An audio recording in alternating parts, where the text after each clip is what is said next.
Hi guys, this is Sam from Aspire.MRCOG. Thank you so much for asking me to make a video on emergency contraception. Now, before I jump to the topic, I would want to show you an example of a question, which is this on the top, as you can see. This is a popular debate point among so many candidates for part 2. At least it was when we were preparing for our exam in 2020, February 2020. So now, please keep this in mind when we are going through the emergency contraception guidance of FSRH. You need to remember that these kind of questions we can encounter. Okay, this is an interesting question, and the guidance is extensive actually. So we'll try to quickly navigate through the guidance to make sure that we don't miss out on any of the very useful points, very important points, and at the same time we don't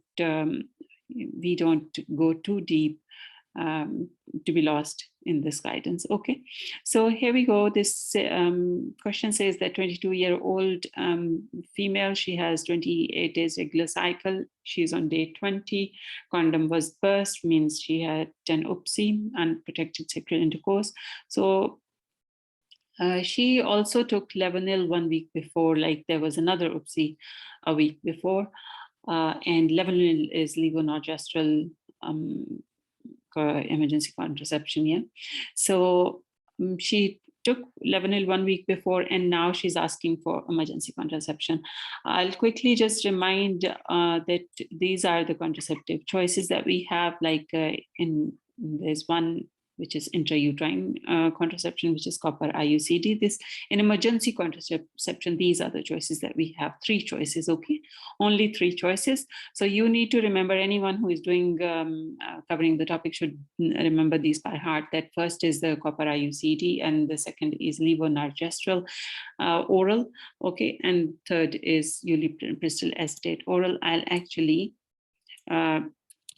will actually put this one before this one, okay?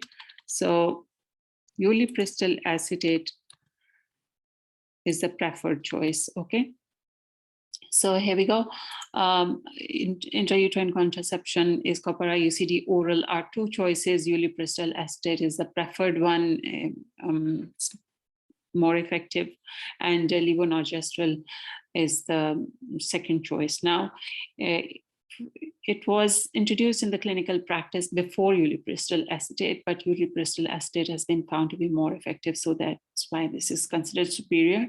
Levonorgestrel can be given in 2 doses, but ulipristal should not be given in a double dose. Okay, so let's quickly see what we are going to do. Let's quickly go through the guidance now. So you keep this type of question in mind, and you keep these options in mind, and we'll go through the guidance. And by the end of this video, if I don't remember to come back to this, you will remember that how to solve this. Okay.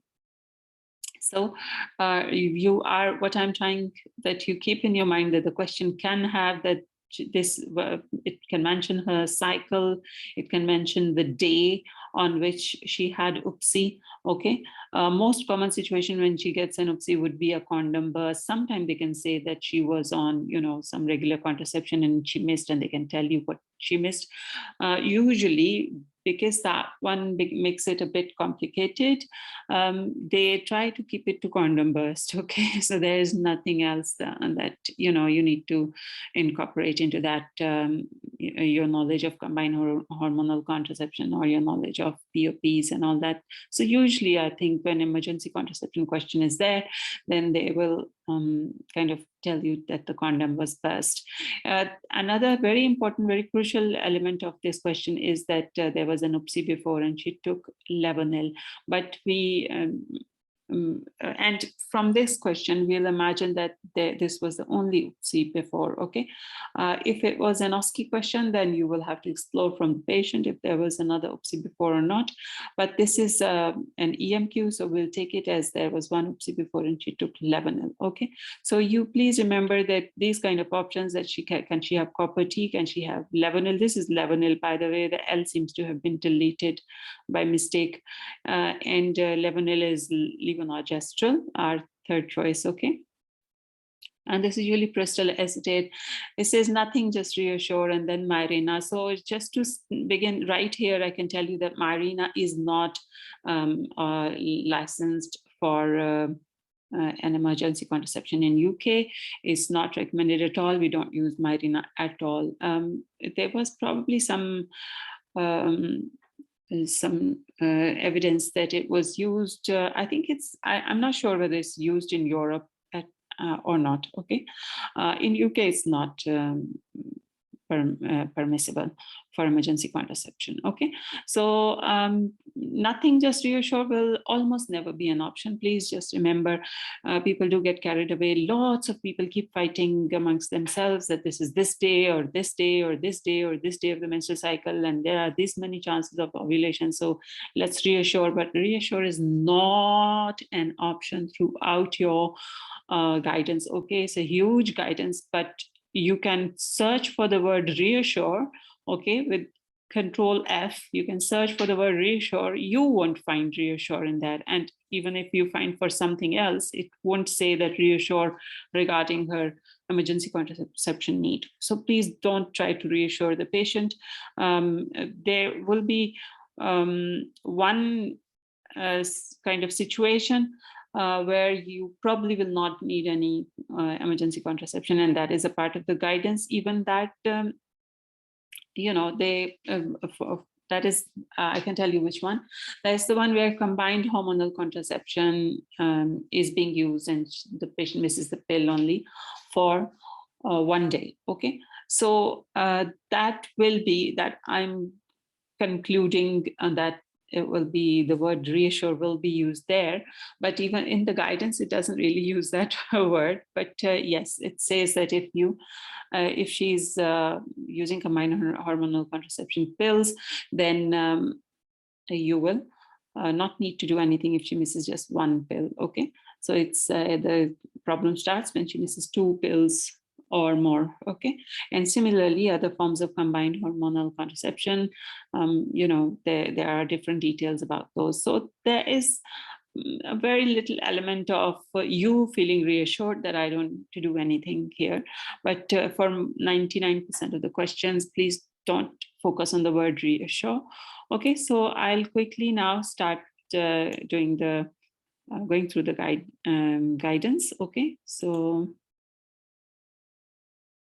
this is the guidance that we are doing. This is a 2017 version with added 2020 elements in this. Okay, so in 2020, at the end of 2020, there was a little bit of amendment done, and that's added in this one. Okay, so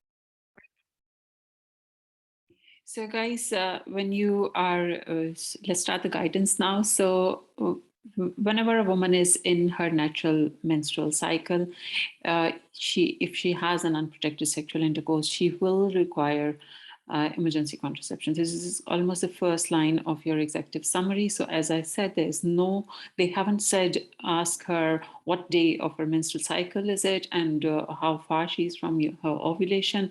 They just recommend that you offer her emergency contraception any day of the natural menstrual cycle. Okay, and when this is when it's natural menstrual cycle, but when there is any pregnancy event like childbirth or abortion, miscarriage, ectopic pregnancy, or gestational trophoblastic disease, these would be the recommendations. That after a childbirth, she's protected with her hormones levels, you know, in her body. She's protected from a pregnancy for about 21 days after childbirth. Okay, so once she's outside those 21 days, if she has an OSCE, she will require emergency contraception now, which means that if there's a question, you need to see how far she is. When did she have her delivery. Okay, so then if she has an abortion, miscarriage, or ectopic or gestational trophoblastic disease with evacuation of uterus, then any OSCE from day 5 onwards will require emergency contraception. Okay, so this is important. And and women who don't wish to conceive should be offered EC after OSCE if their regular contraception has been compromised as well. Okay, so these were the situations. This was the natural menstrual cycle, then these were the pregnancy events. And this one is if she is on regular contraception and that has been compromised or used incorrectly, and during that period she had any unprotected sexual intercourse. Now you will see later that there are different, for different hormonal contraceptions, different levels of concerns are there, on different days. For instance, we're not concerned on missing 1 day in combined oral contraceptive pills or combined hormonal contraception. Okay, while it's different for a progesterone-only contraception. Okay, so we must tell the women about all the methods that are available, and I just pointed them out to you that there is an intrauterine method, which is copper IUCD, and 2 oral options are available. Okay, now if you are in a setting where there is one of the method or one or more of the methods are not available, then you need to refer the patient to a place where they can be, unless that there is no place, and her pregnancy, her situation can be compromised because she won't get any. So that's a very different, that doesn't really happen in UK. That there isn't absolutely in any nearby clinic or surgery or healthcare practice, there is nothing available. So, but they're saying that if you don't have one method available and she qualifies and prefers that, then you should refer her to another place. Okay. Now you have to inform the patient that she, giving any oral contraceptive method, emergency contraceptive method, will not provide contraceptive cover for subsequent OSCEs. Okay, so whatever she's getting is for the current situation. OSCEs that she had, up until now, we are talking about them, and we don't know what she will be doing next, and the methods, oral methods, will not be covering her future OSCEs. But if she goes for copper IUCD, that will cover for the, if she keeps it, then it should cover the future OSCEs as well then. Okay, and then they should we should advise the women that copper IUCD is the most effective method. So copper IUCD is the first line method. Please remember, even in the adolescents or even in women who, who have a sexual assault, there is no caution or contraindication for the use of copper IUCD. It's the first line method. Okay, there are other, the copper IUCD, if it's otherwise contraindicated for some reason, follow the UK MEC chart to see whether it is or it isn't. But if it's contraindicated for other reasons, then yes, the same contraindications will apply here as well. Okay, but other than that, you don't need to hesitate if it's a teenager or if it's a rape victim. Okay. Then out of the oral methods available, UPA-EC, ulipristal acetate, that is more effective, and that's the superior or preferred choice. Okay. Now, we'll talk about when they can be given. I think just let me talk about the levonorgestrel first as well. So levonorgestrel is your third option. Okay, that's another oral pill. Okay, for emergency contraception. Now, levonorgestrel is effective if given within 72 hours after the unprotected sexual intercourse. It can, after 96 hours, there is like a no effect. Okay, so between 72 to 96 hours, you should expect a very reduced effect, if any. Okay, so 72 hours is levonorgestrel is good for 72 hours, which means 3 days. Okay, ulipristal is 120 hours or 5 days, and copper IUCD is a copper IUCD can be given in 5 days of the first UPSI. Okay, so please remember, this is the trick point here. If the patient is coming to you for an UPSI, she says she had an UPSI 3 days ago, you are thinking that she's still within the 5-day period.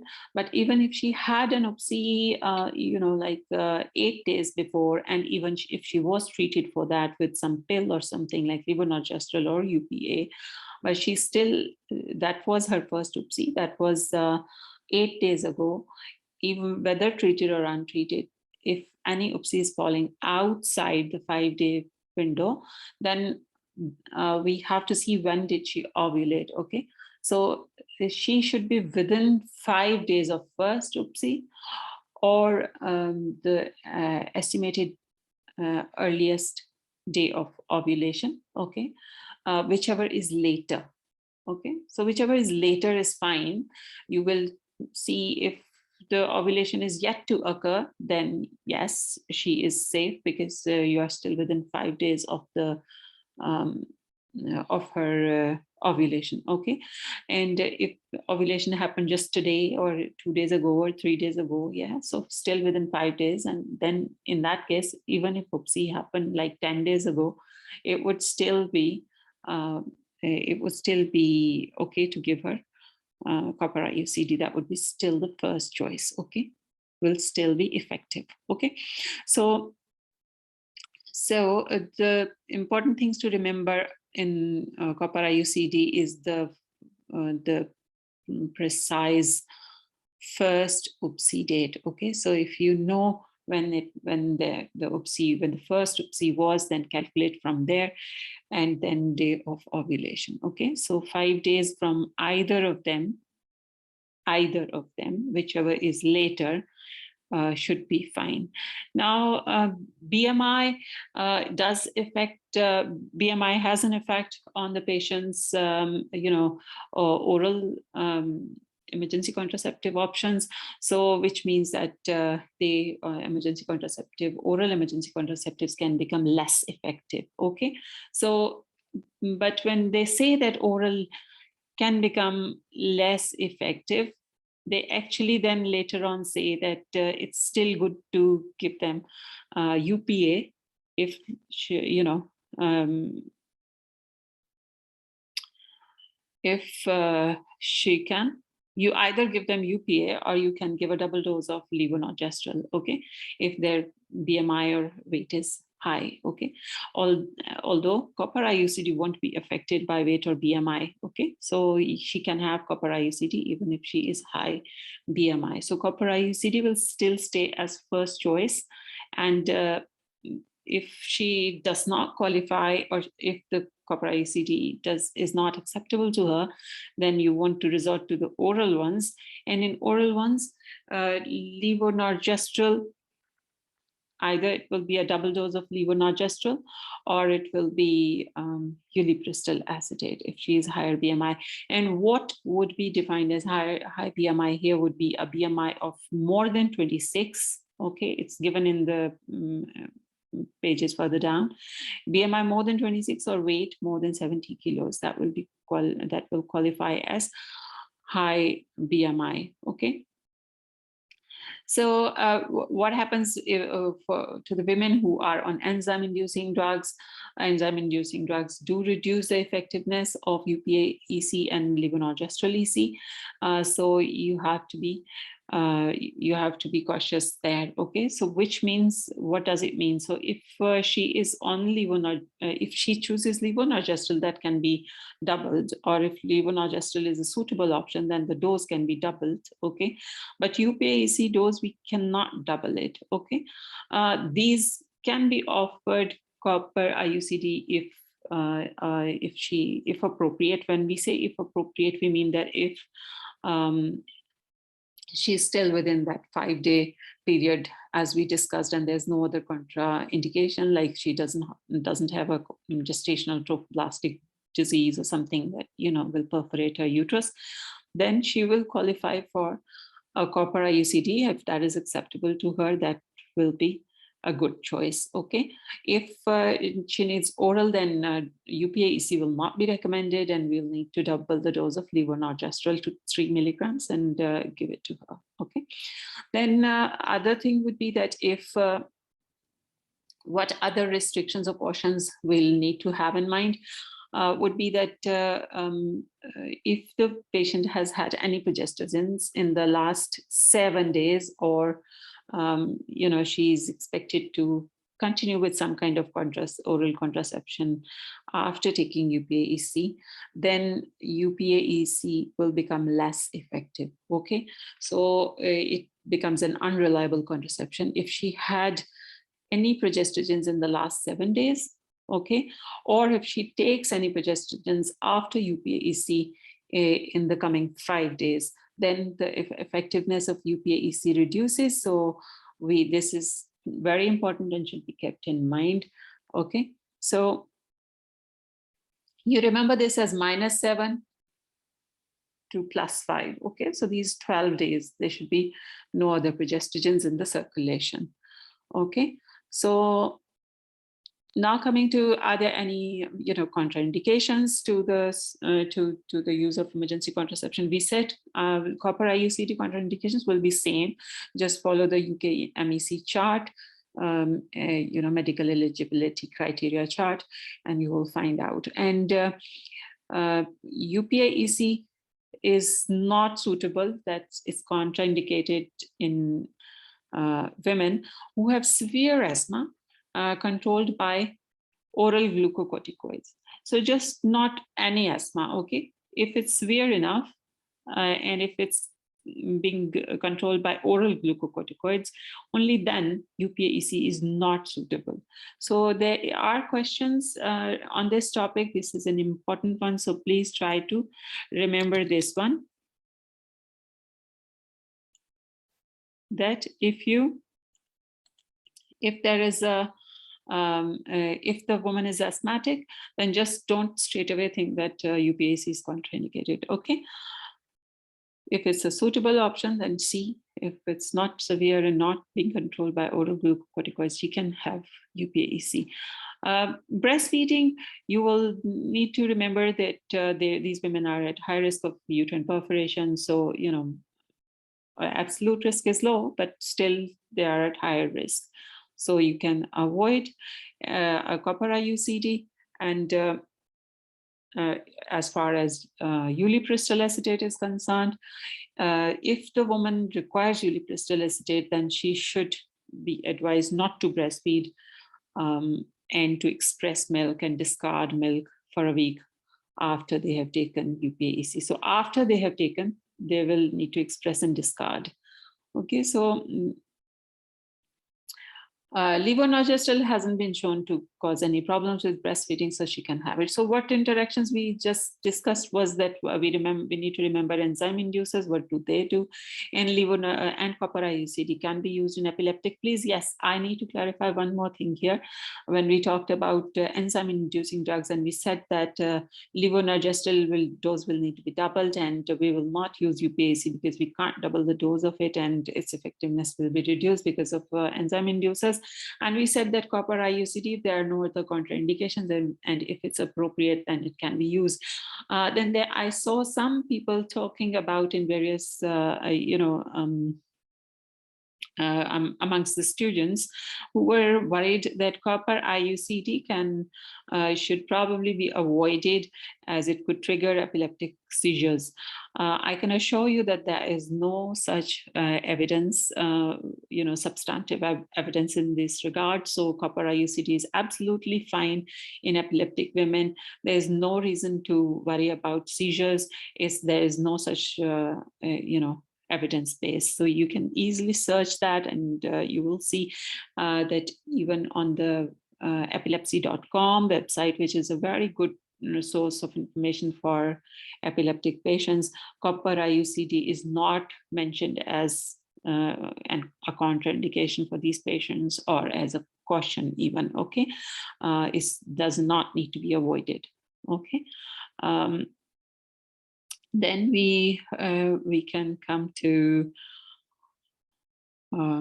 this breastfeeding. We discussed breastfeeding, and we'll talk about what should, how would we help the woman with the decision making, like what are we saying that which one is preferred. As I already discussed, copper IUCD is first line, and among the oral ones, UPA-EC is the first line. Okay. I also mentioned how many days. So UPA-EC would be good for 5 days. Copper IUCD I already repeated few times, and oral levonorgestrel is good for if given within 3 days of OSCE. Now, one thing that we really need to remember is that once, if we think that ovulation has occurred, then the UPA and the levonorgestrel will not be effective, because they function by delaying the ovulation. So remember few things here, okay, that they delay ovulation. If the ovulation has taken place, then they're not effective. Okay, you don't start thinking that they will thicken the mucus and they'll, reduce the sperm motility and all that. Don't think on those lines. We are depending on the very important function of delaying ovulation for emergency contraception. Okay, so delaying ovulation. If the ovulation has taken place, then there is no use of oral methods. Okay. Also, very important point that ovulation is only delayed. It's not like prevented. It's not totally avoided. So the woman who she should know that she has, it's likely that this pregnancy event will be prevented because we have delayed her ovulation, but she's a very high risk. She's at a very high risk of another, pregnancy event if she has another OSCE in the coming days, because her ovulation will be delayed but still happening there. So she will still be at very high risk towards the end of the cycle. Normally women would, of course, most of the women might think that, around their high fertility period, and think that now it's a bit too late in the cycle and we're not at risk, but these women will be at risk even late in the cycle. This is important to counsel the patient when, especially in the OSCE stations as well. Okay, that she'll be at high risk.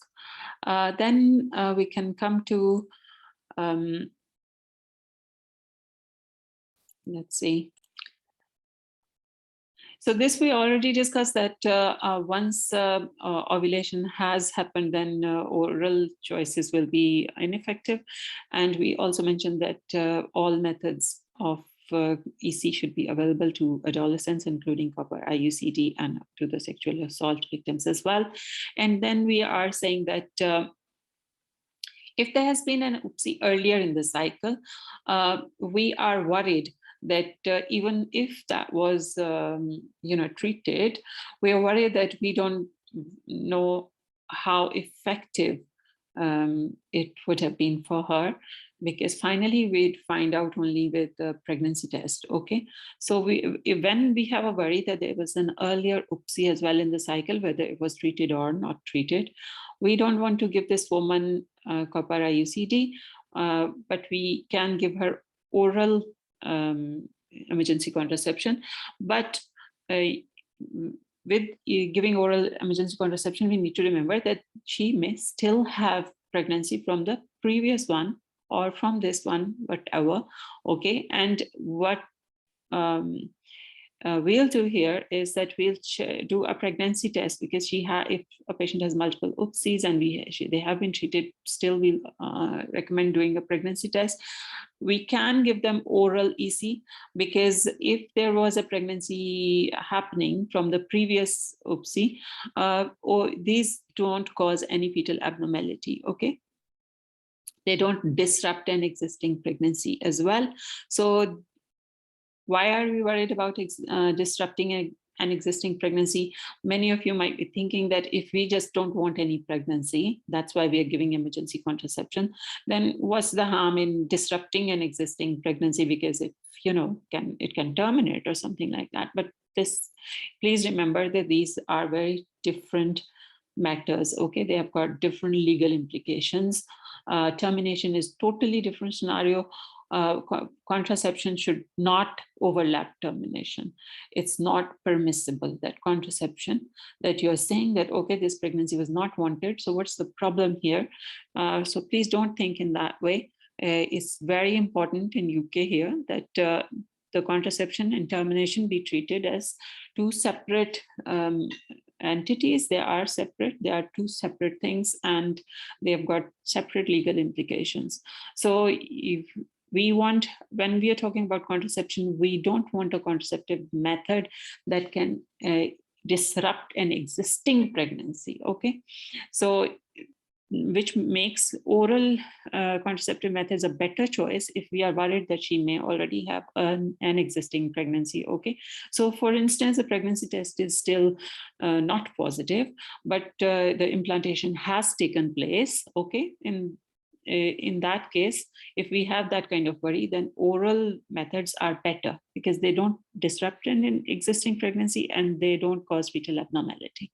Okay, we don't offer copper IUCD in these patients then. That's just because copper IUCD may either cause a termination, it may it may land in the pregnancy, or it may cause a pregnancy with copper IUCD, and that's got its own complications. This is an important, this can come as a very important EMQ, so please remember. Okay, so can oral methods be used more than once in the cycle? So just remember, please, that yes, they can be, but try not to follow the, not to follow one after the other. Okay, so if she had UPA, then she can have repeat UPA for the same for another OSCE in the same cycle. So if in the same cycle she was given UPA and she needs another oral method, so she can have UPA, okay, or she can have so she can have only UPAC in the same cycle, okay. And if the woman has levonorgestrel, then she will have levonorgestrel again in the same cycle if she ends up with another OSCE, okay. So if you give the other way around, like if you give UPA and then for the next one you give levonorgestrel, then UPA will become ineffective because, as you remember, we said that in the 5 days after UPA, there should be no progestrogens in the circulation. So within 5 days, you don't give another. Okay, so remember these days, and minus 7 days and plus 5 days we are talking about here. Okay, so if the first OSCE was within 5 days ago and she had UPA-EC, then we should not be giving her levonorgestrel. That would make UPA-EC as ineffective. So the previous OSCE could continue to be a pregnancy then, okay? And on the other hand, if you gave her levonorgestrel previously and within 7 days you give her UPA-EC, then again her UPA-EC will become ineffective and this current one can land in a pregnancy, okay? So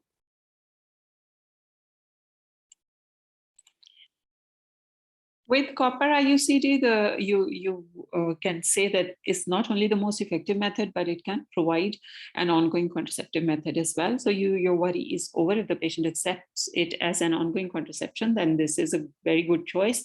Even if she doesn't want ongoing contraception, she can have it removed after a few days, after once her periods are there and she has a negative pregnancy test, she can get this removed, okay? Well, even if she has a positive pregnancy test, she will have to get it removed then. But yes, once she achieves her menstruation, then she can get it removed. But she may choose to continue with that, okay? Considering that she doesn't have to take pills daily or another method of contraception, okay?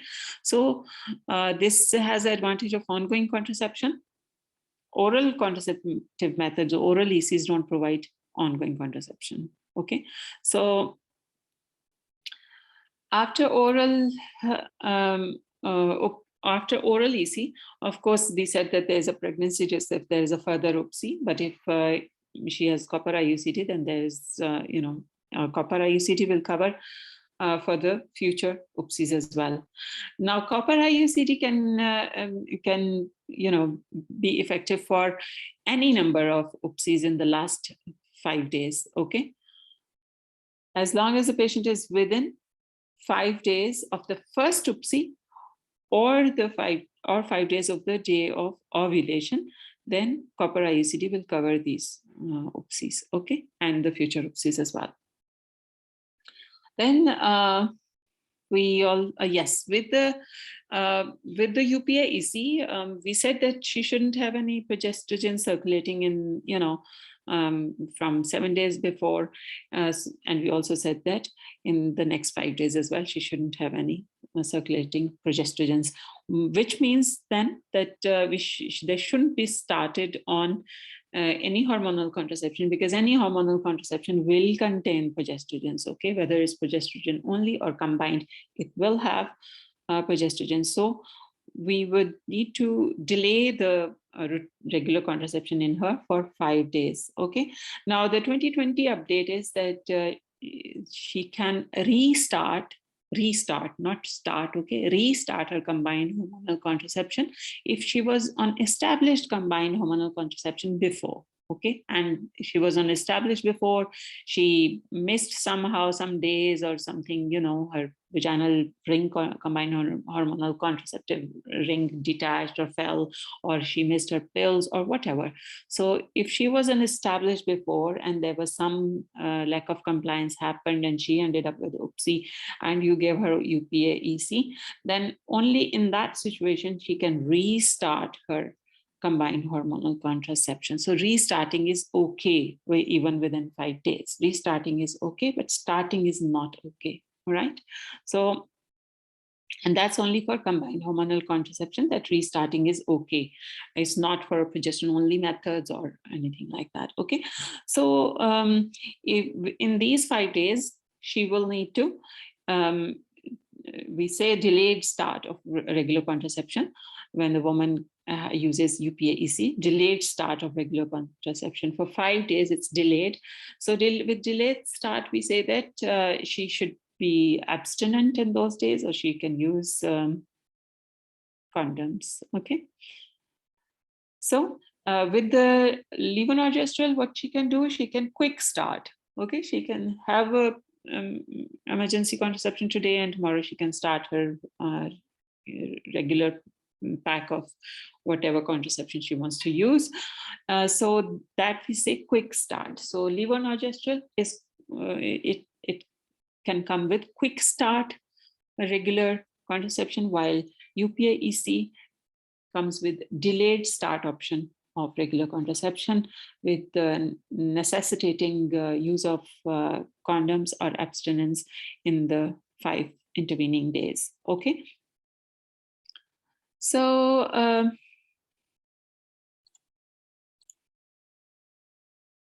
very important point here is that sometimes we are, it helps us to decide, which one we're going to give her. So if she is in the fertile period, like the fertile period is considered as the 6 days up to and including the day of ovulation. Okay, so 5 days before ovulation, 6 days up to and including ovulation, that's the fertile period. So if the OSCE has occurred in those days, it will be preferable to give her the superior choice, which is UPA-EC. Okay, although it doesn't allow you a quick start, but it certainly is more effective. So when we need a more effective option, then we'll go for UPA-EC high fertility period, then stronger medication, which is UPA-EC. Okay, and if it's outside the high fertility period, then she can use the option of, she can benefit from the option of levonorgestrel along with the quick start. So that's convenient as well, because she can start straight away, no additional protection required or caution required in between emergency contraception and regular contraception. Okay, so that's a very good thing to remember. Now, also at this point, I would want to say that please remember that levonorgestrel both of these, we said they work by delaying the ovulation. Okay, levonorgestrel is active or effective up until the start of the LH surge. So just before the start of LH surge, you can say, or as soon as the LH surge starts, levonorgestrel then can't delay this ovulation. Okay, so you can imagine as LH surge going like this, like in a in a peak fashion, if you remember. So you need to tell yourself that levonorgestrel is weak and it's not going to climb this hill. Okay, it's going to stop here, right here at the bottom of the hill. Like as soon as the LH surge starts, levonorgestrel will not be effective in delaying this ovulation. Whilst UPA-EC, you can remember that UPA-EC is stronger, so this is going to climb the hill. Okay, so UPA-EC is effective in preventing delaying ovulation, even if LH surge has started. Okay, it's effective until the point of LH surge peak. When the peak is reached, only then UPA-EC will become ineffective. Okay, so you can remember that this can climb the hill. It's strong, it can go up until that point, but once the peak is reached, then UPA-EC cannot delay this ovulation. Okay, these are some beautiful algorithms. I'll advise you to go through these, please. These will allow you to solve various EMQs that you find in various questions, exam questions. You will solve these with these algorithms. These are very good. I just tried to solve one from here, like current UPSI, if it's less than 120 hours, means within 5 days. Next thing that you'll need to check will be whether there's any additional UPSI. If there were additional UPSIs, or if the patient does not know, then we come here. If there weren't any additional UPSIs, then you can offer copper IUCD, because she is within 5 days of UPSI and there were no UPSIs before. We normally do check within 5 days of ovulation or not, but whatever she is, either she is within 5 days of that or that, like ovulation or UPSI, she qualifies for copper IUCD.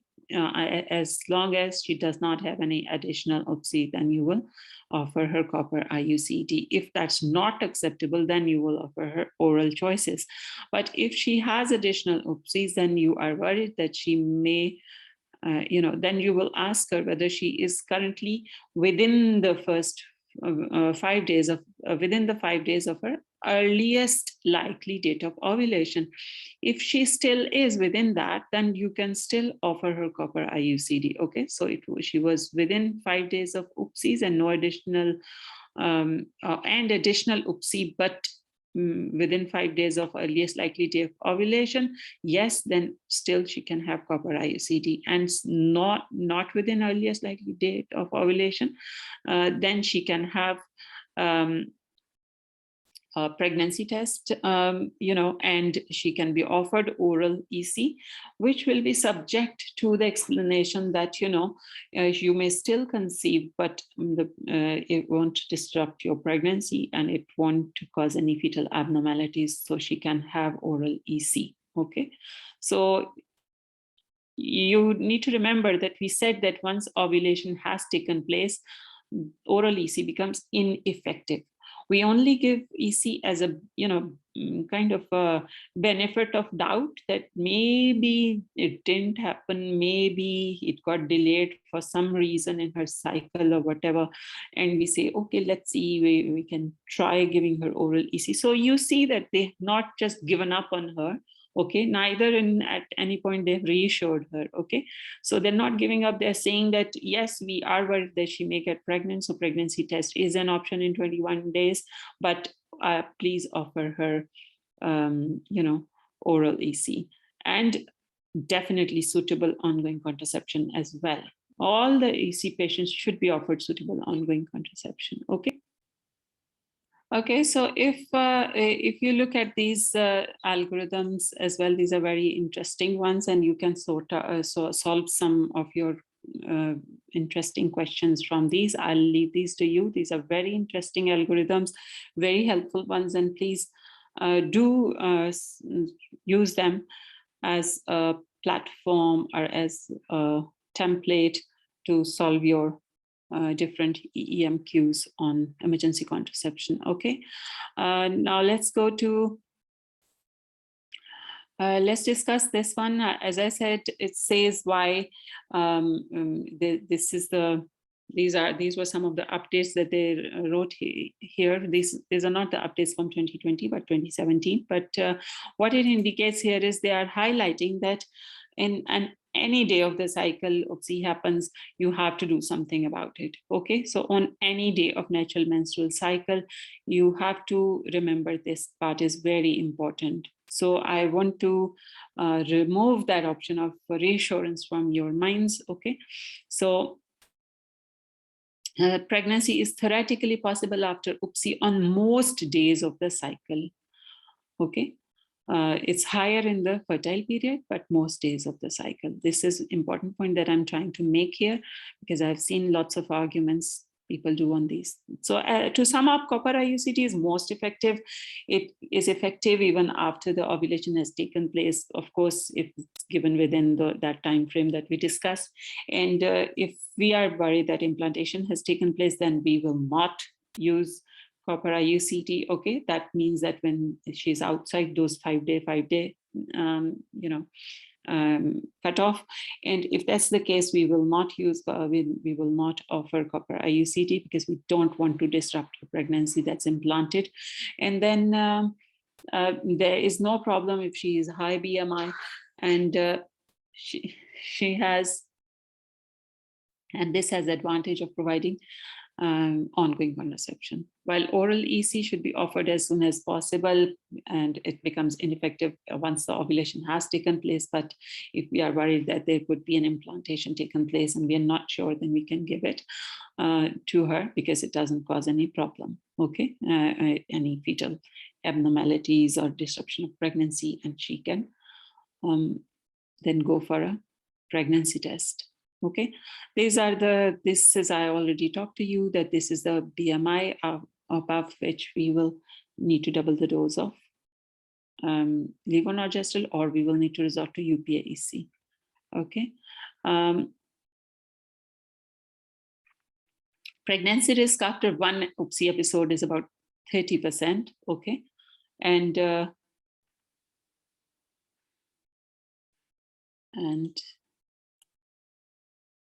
so here they say that, again, the thing that we said, estimation of timing of ovulation using the usual cycle length, that's not very reliable. They say that doesn't correlate with ultrasound markers or serum markers.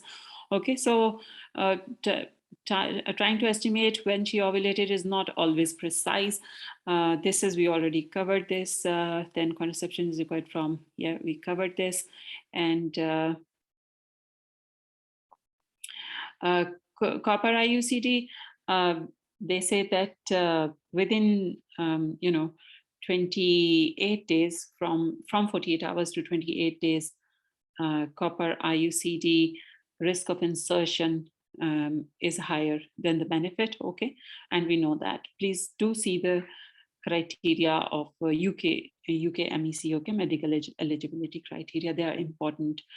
You should know them for most of the conditions. Okay, and then lactational amenorrhea. There's some criteria mentioned here for lactational amenorrhea, which we all know actually, but it's good to revise them. That patient should be fully breastfeeding and amenorrheic, and within 6 months of delivery, then she can almost count on her lactational amenorrhea to be, as a contraception. Okay, so she's if she's fully breastfeeding, she is amenorrheic, and she's within 6 months of her delivery, then she can count on her lactational amenorrhea as a contraception. Okay, now they're talking about emergency contraception potentially after the failure of hormonal methods. All I can give you is a little bit of this summary here, that if a patient misses one pill, then you don't need to worry. Okay, this is the only reassurance, that you don't need to worry if combined hormonal contraception, one pill is missed. Okay, just take the missed pill as soon as possible. Okay, but when 2 or more pills are missed, then please see there are 3 or 4 common actions, and then there will be 1 or 2 actions based on what week she is. So remember, there are 4 weeks in a menstrual cycle, and in 3 of those 4 weeks she has her contraception, and 4th week is the week when she doesn't use any contraception. She is on hormone free interval. Okay, so these 3 weeks are mentioned here. So what actions are common to all weeks? That she will take the last missed pill now, and even if that means that she has to take 2 pills in a day.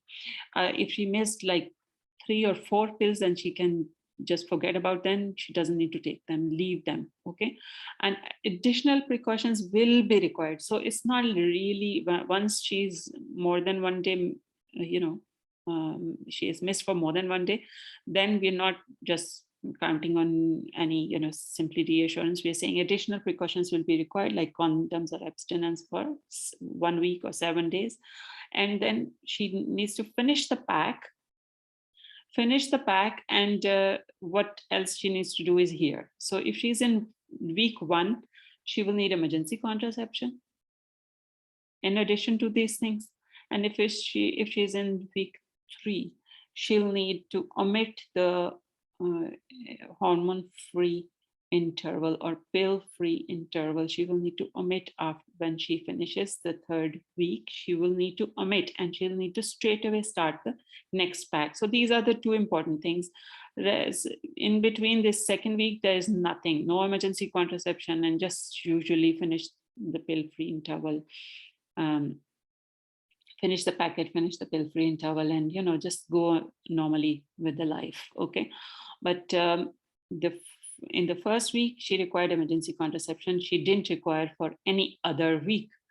This is important to remember. She required emergency contraception only if this had happened in the 1st week. Okay.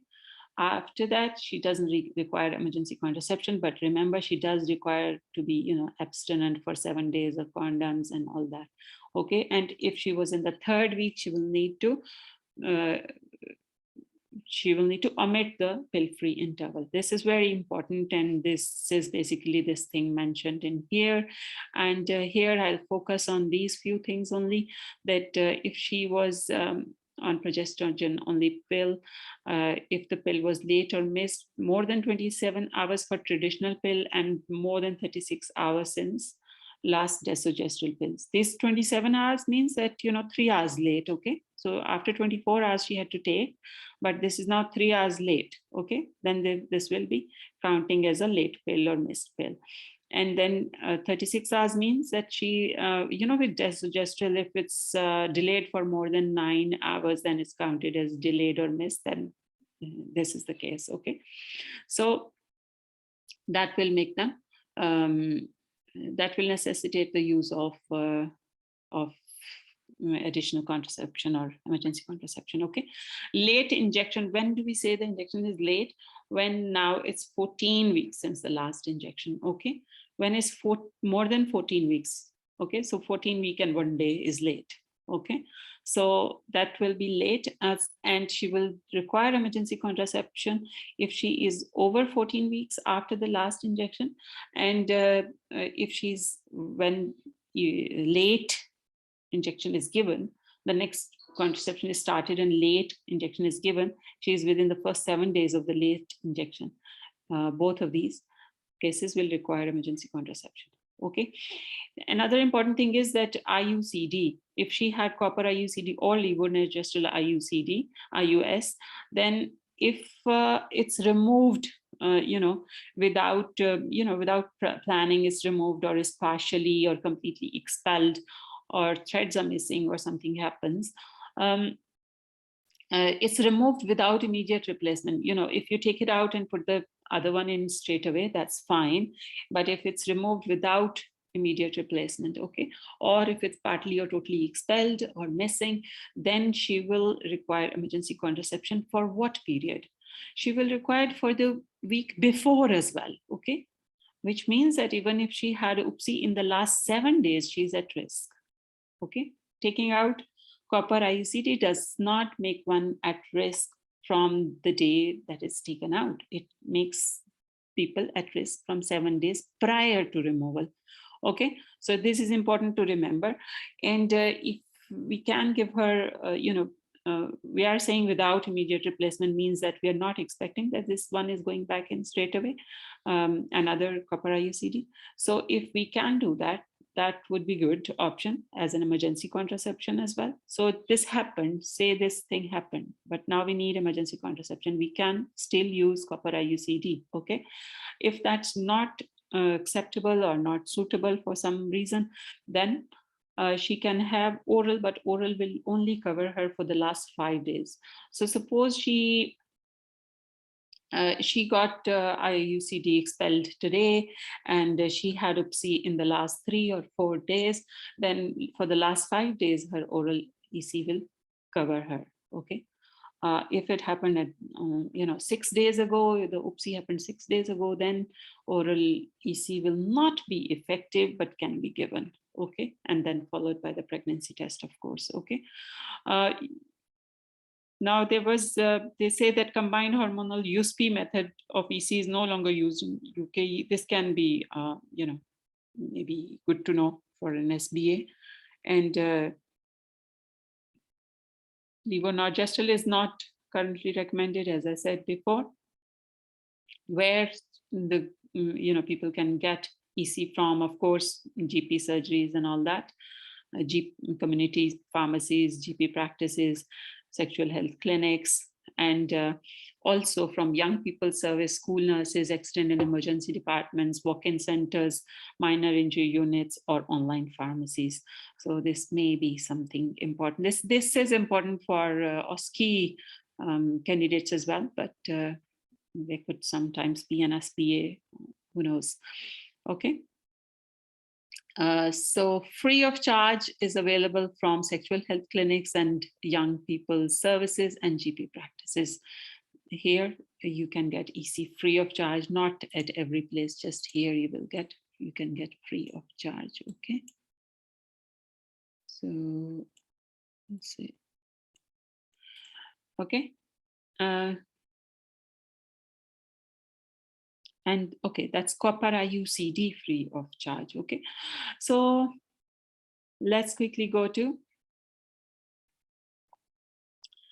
we said that we will not go on repeating what we said. Okay, antibiotic cover may be required, may be considered for copper IUCD insertion if there's a significant risk of STI. Okay, so you can give copper antibiotics as you are inserting the copper IUCD.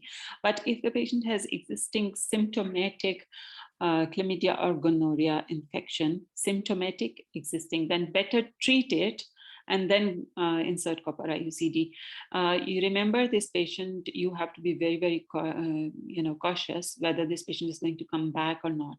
Otherwise, you will need to give her some other method. So there could be patients like young girls who will never come back to the clinic. So they may end up in an unintended pregnancy. So you will need to give them, if they have existing gonorrhea or chlamydia and symptomatic and requiring antibiotic before insertion of copper IUCD, then it will be necessary that you offer them some other emergency contraception then, okay? If she's not symptomatic, then you can give her the antibiotic along with the copper IUCD insertion. Please remember that. It's mentioned in some pages further down the line. And then mechanism of action, we said that the oral contraception, oral emergency contraception, the mechanism is that they delay the ovulation. For copper IUCD, the mechanism is that they cause inhibition of fertilization by toxic effect on sperm and ova. And if the fertilization does occur, then the endometrial inflammation prevents implantation. Okay, inflammation from the copper IUD that will prevent. So endometrial inflammation, I don't know, they may like to put it in one of the SBAs, so you should know that. Okay, then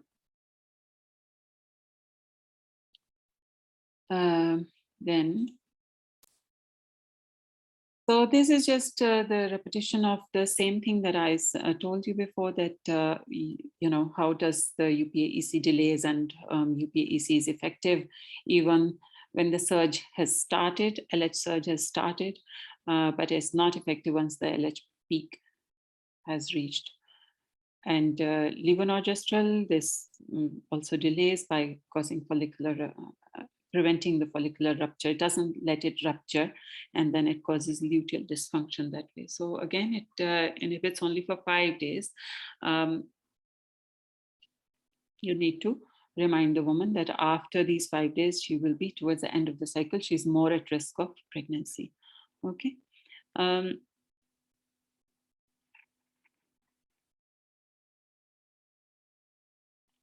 see if there's anything else. This is sorry, this is the same thing about antibiotics that we were talking about. Active infection should be treated first. At asymptomatic infection, you can give antibiotic along with giving her, along with inserting the copper IUCD. Young age and nulliparity are not contraindications to use of copper IUCD. I did mention that before, and and that's it really. So we talked about this, but I'm talking again just so you remember that we say that copper IUCD is relatively contraindicated between 48 hours and 28 days after delivery. So in the first 48 hours, we give, we offer them copper IUCD or levonorgestrel intrauterine system. We offer them as a post-placental contraception. Okay, so that's we are quite keen on post-placental these days, because that's the best time to prevent any.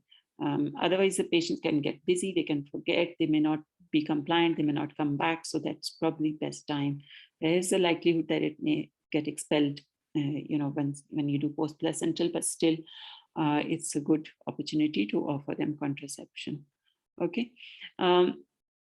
We already said that we are worried that copper IUCD, we don't want to give at a point when there is existing pregnancy.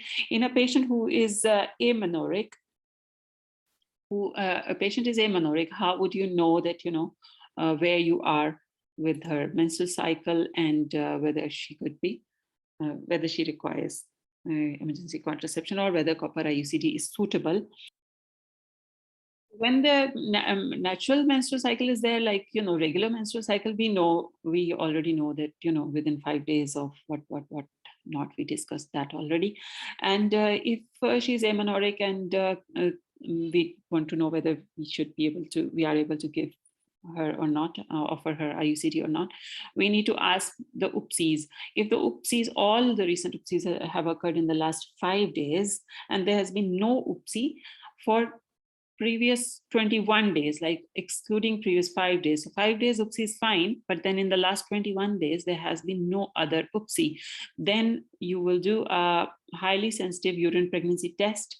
And if the value is less than 20, then you will be assured that these 5 days, we can cover them with the copper IUCD. Copper IUCDs should be effective, and it will not be like disrupting an existing pregnancy. So that's important. Okay, this is important. That's why I put a star in here so we can remember this. Okay. If for the reason of antibiotic, or for whatever reason, as we said, if there is a delay expected for the insertion of IUCD, it is recommended that oral emergency contraception is offered, because they may not return, the woman may not return. Okay. Then margin of error should always be allowed when estimating timing of ovulation. If it's not possible to establish, when she ovulated, then it's better to use UPA-EC. Okay, and we already talked about these things. There's a lot of repetition in these guidelines. That's why they are extensive. That's why you guys get a bit, what shall I say, scared with the extensive guidelines. Okay. So after ovulation has taken place, it's not effective. We know that. Okay. So let's come to this. So this is again all repetition. Okay, so we've already discussed this. Please remember that you are with that 5-day thing that with UPAEC, that the patient should not have any progesterone in the 5 days after after taking UPA as emergency contraception. That means that we will have to delay the regular contraception, but we are worried that this patient may not come back, she may not remember. So I mean, either you counsel them properly and say, okay, take this now and start from day 5, or when you're worried, you just do a quick start with the levonorgestrel. Where we already said that we will prefer UPAEC when she has this OOPSI in the fertile period. Okay, this is all that they have mentioned. If it's in the fertile period in the 5 days before her ovulation, then we will still prefer UPAEC. So it's a repetition. I hope repetition helps you remember it right now and less a need to come back to the guideline. Okay.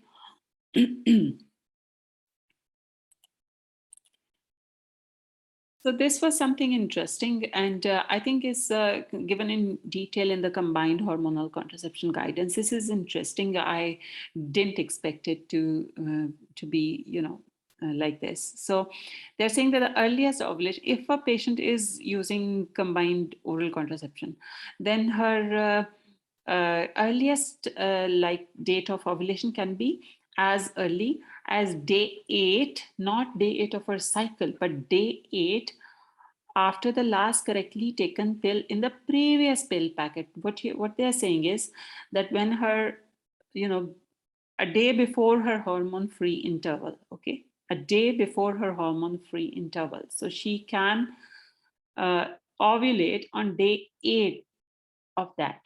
So maximum that either the end of the previous cycle or the first day of the current cycle, they are saying that she can ovulate. This is extremely interesting for me because we normally think of like mid-cycle for ovulation, but they say that the earliest ovulation can happen in the patients who are using combined oral contraception. Earliest ovulation they saw at 8 days after the last correctly taken pill in the previous pill packet. Previous pill packet would have a gap of 1 week in between, isn't it? So day 8 of that would be the first day of this cycle, really. Okay, so that early. So for that reason, as we said that the copper IUCD can be inserted up to 5 days of the earliest day of ovulation, means that 13 day of that same reference date is not again the first day of the cycle. This is a bit confusing. I would prefer to talk in terms of the first day of cycle. They have not talked here in terms of first day of the cycle. They are saying in reference to the start of the hormone-free interval or the last pill, previous packet last pill, that's the reference date for them. So from that date, they're saying that up to 13 days, she can have copper IUCD inserted as emergency contraception. Why 13? As we said that on the 8th day of that, she would probably ovulate, okay? So then you add 5 into those 8 and it will make it 13. So on 13th day of that reference date where she had where she had last pill of her previous packet, on the 13th day of that, what does that make? That makes it day 5 or 6 of the current cycle. So she can have copper IUCD inserted as emergency contraception only up to day 5 or 6 of the current cycle if she was on combined hormonal contraception. Okay, so day 5 or 6 of the current cycle, really. Okay,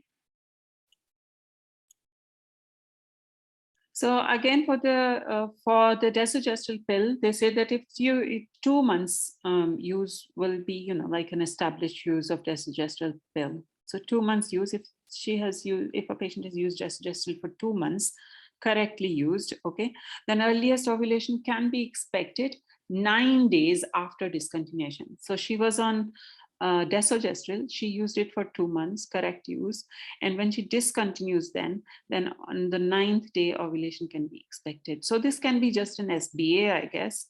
Maybe some EMQ. I don't remember seeing any EMQ on this one, but still it's good to remember 9 days for desogestrel. Okay, we already talked about more than 14 weeks for DMPA, and let's see if there's any important thing here. So this was that update that combined hormonal contraception can be restarted after UPA-EC. Straight away, it can be restarted, not started, but restarted, okay? So I'm trying to see if there is anything else, if I can quickly tell you. We already talked about these things. We talked about these things. Let me.